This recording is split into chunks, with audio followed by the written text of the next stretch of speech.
back here? Uh, I don't know exactly the timeline. We had discussed it. Obviously we talk a lot. It's one of my closest friends. Consider him family. He stood in my wedding. So we talk pretty often, and we always talked about having the opportunity to play together again. And we didn't know how that was going to be, how it was going to happen, but we always hoped that we would have the opportunity to get back together at some point. How did it feel to walk back in this building? It felt like I never left. I mean, when I was pulling into the stadium, um, obviously there's been some changes with Titletown and the Resch Center, and I'm just like a little kid looking around at everything and just so excited. But once I got into the building, we have some new pictures up and everything like that, but it felt like it was just another day. And that was the realization for me whenever I walked in, and it was like, wow, I'm actually here, and it feels good to be back. Randall, there's a photo that's been in the rounds ever since 3 years ago of you and Aaron embracing during that last game that you had together at Lambeau Field. What was the emotion of that moment, and can you contrast that for us to the moment today when you're back on a practice field with Aaron after all that time in between, wondering if you'd ever get this chance now having it? Well, that moment, I think it's a culmination of just the emotion of how much I felt like I had put into this place, into the game that I love playing here. You all saw me grow up from a 20-year-old kid to, a 30-year-old man with 2 kids. So I think just all those different memories of being on Lambeau Field and the moments that I had a feeling that was going to be my last time on that sideline in that jersey. And obviously, they had drafted 3 receivers that year, and I dealt with injuries throughout the entire season. Came back too early, tried to play through when I shouldn't have been on the field, and that's all on me. Trying to force my way back into it. But that's the part of it. That's the part of it that you see, and just the contrast now. You see a smile on my face. I don't have tears. I had tears yesterday. I definitely had tears yesterday. Whenever I got in the car, headed to the airport, I think it really sunk in for me then. And I just broke down. My wife was sitting there with me. She was crying too because I think she's more excited than I am to be back. We love this place. We love this city. It's a special place. It'll always be a special place to me. I know Aaron and Goody had an awful lot to do with resolving this thing, but do you in any way feel you're the reason he's back here? No, that would be way too egotistical for me to think that I'm the reason. I think there was a lot of pieces that's in play with him coming back, and I know how much he cares about this organization. I know how much he cares about this team, and he wasn't going to leave his teammates hanging. I think the only thing that could have been different was him retiring. And I think that was a real thing. Just the conversations that we had over the course.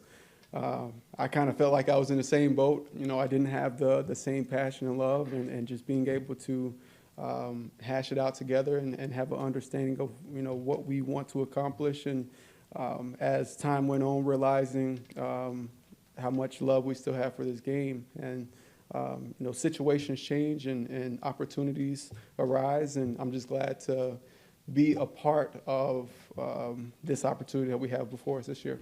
So Randall, can you take us back or kind of relive your time with a little kid named Amari Rodgers? Oh yeah. Amari's great. I've known him since he was probably about 12 or 13. He used to come up to some of the games when I was at Kentucky. He'd be in the locker room. He would be running around on the practice field.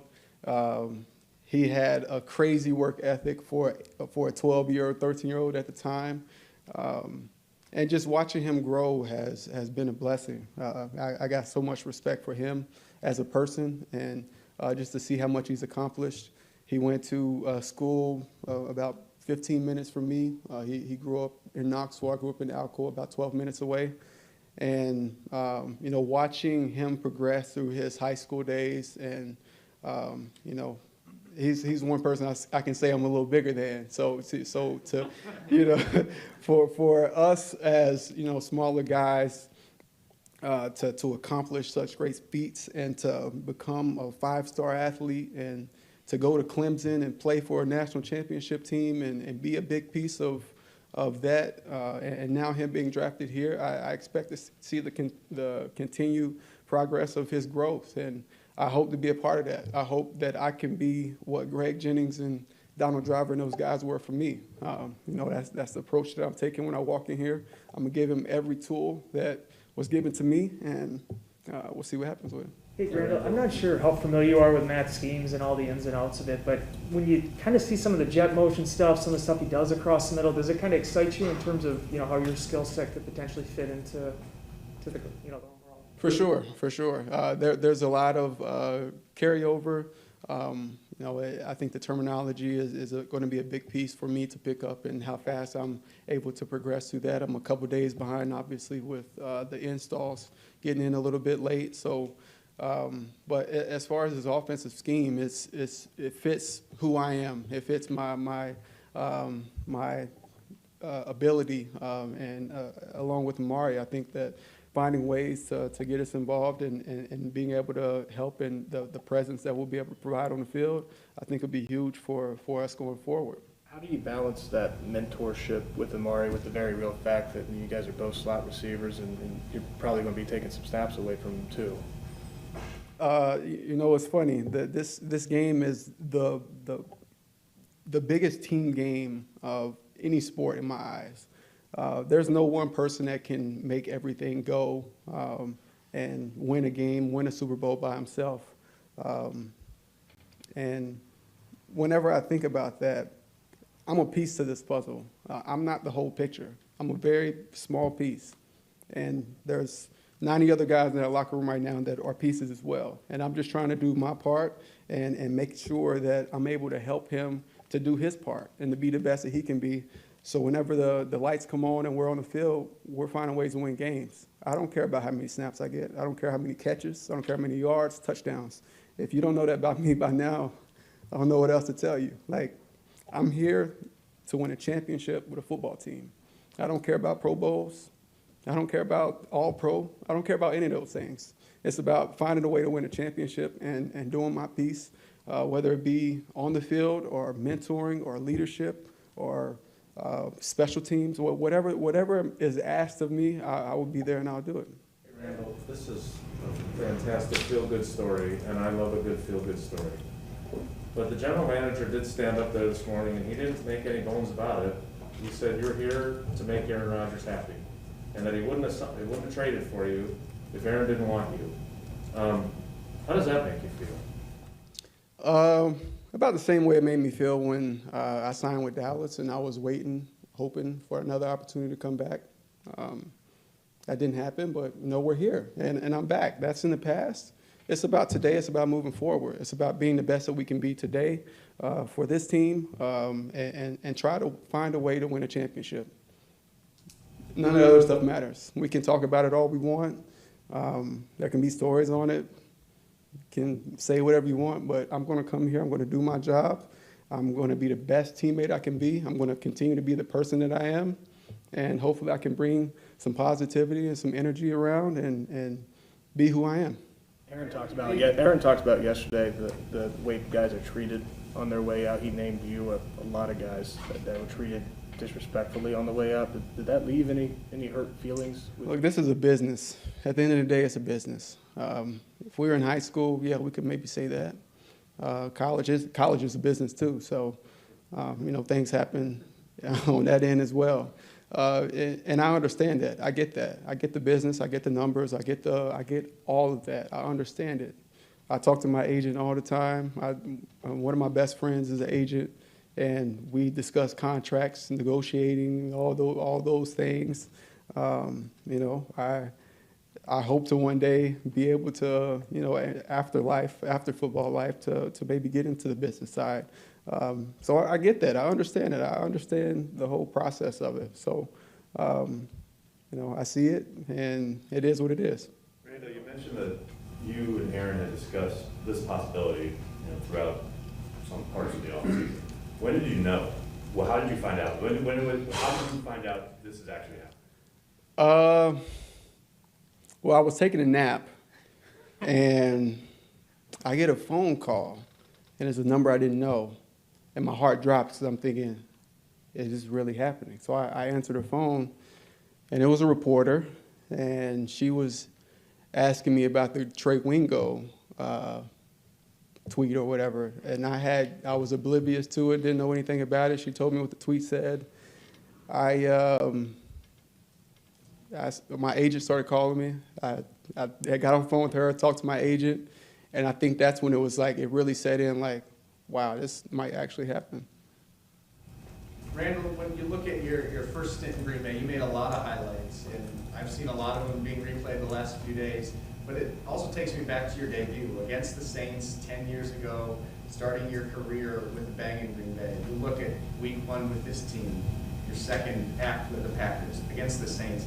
Do you see that those years turning in your head as well, and how much are you looking forward to putting on that helmet in a game with this team again, against the same team that you debuted against? For sure. That was a special moment. It kind of feels like I'm walking into the same situation 10 years later, right? I'm coming in right at training camp, just like my rookie year. It was a lockout year. We came right into training camp, and I'm having to pick up everything so fast, trying to find my role on the team, trying to see where I fit into the puzzle, and trying to make a way for myself to get on the field with a lot of talented receivers like what we have right now in the locker room. So there's a lot of similarities, and really I'm just right now taking it hour by hour. It's been, I don't have my watch on, but I got in the building at like 6 p.m. last night, and I've just been like this the entire time, trying to catch up with people, trying to get the installs and crunch all the information with this new scheme, and it's a lot, but I just take it an hour at a time and try to do the best that I can in every minute. We're going to get 2 more from in the room, and then we're going to take a couple Zoom. You said how emotional it is for you being back here, but kind of after the last year in Houston, for you as a football player, what is it like to kind of have this stability now and be on a championship contender once again? I can breathe again. I've seen the other side, and I'm excited to be back here, and I'm excited. I'm smiling. It's funny. My teammates say, "You act like you just got out of prison." I said, "Well, I'm very, very, very excited to be here. And that's nothing against Houston. Whenever I talk about that, I'm thinking of Green Bay is like a Fortune 500 company, and the Texans are a new franchise. They're a startup that's figuring out their way, and I think that the moves that they made when they brought Caserio in and Coach Coley, I think that they're on the path. I think they have a plan in place, and I saw a lot of things changing over the past 4 months that I was there. I've been rehabbing the entire offseason, so I saw all the different changes, and I know that they're doing right. And they're trending in the right direction. So they're still working through some things, but I'm very excited for them as well. Randall, all those years you were here, I would see you as a taking care of business guy in practice here. Focused. Aaron Rodgers, trusted teammate and friend, iconic plays. A couple of breakdowns of plays after a game and you're on your way. That's just Randall Cobb's taking care of Randall Cobb. On your plane ride here, have you thought about what am I going to do differently the second time around? For sure.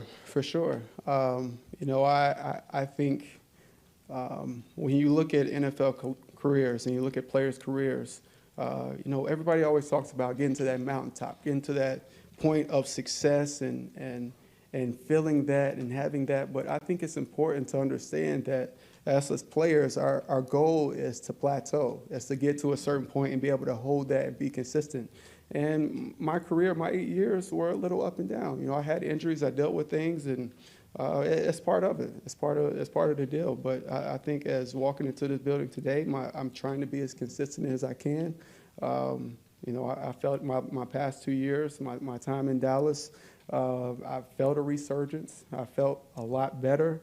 And maybe it's what I needed. I needed to open up my eyes, to see different things, to be put in different positions, to learn a little bit about myself. And I think being able to leave and now come back, I know myself better, and I know what I need, and I know what I have to do to put myself in the best position. Randall, was Murray Straighten the first guy to greet you at the door? He kind of needs a returner. Is that in your future again? We'll see. We'll see. We talked about that after practice, getting back there and catching some punts and stuff. Obviously, I'm just getting acclimated. I got off the plane at 5 p.m. yesterday, and we're just trying. Today was just, I was basically out there. I was wearing somebody else's helmet. I was in somebody else's cleats. My stuff hasn't got here yet, so it's definitely a little different. But that's part of it, and we'll get it figured out, and I'll be ready to roll.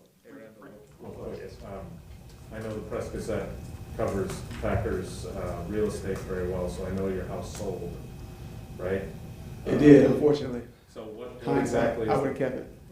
What's the plan with Ida and the kids, and how are you going to go about this? Well, my firstborn, Caspian, his birthday is August 10th, and he was born here in Green Bay, so we're hoping that we can get him back up here, hopefully by family night, but if not, at least by his birthday. I think that would be special, just to have them back up here. But they'll definitely be coming.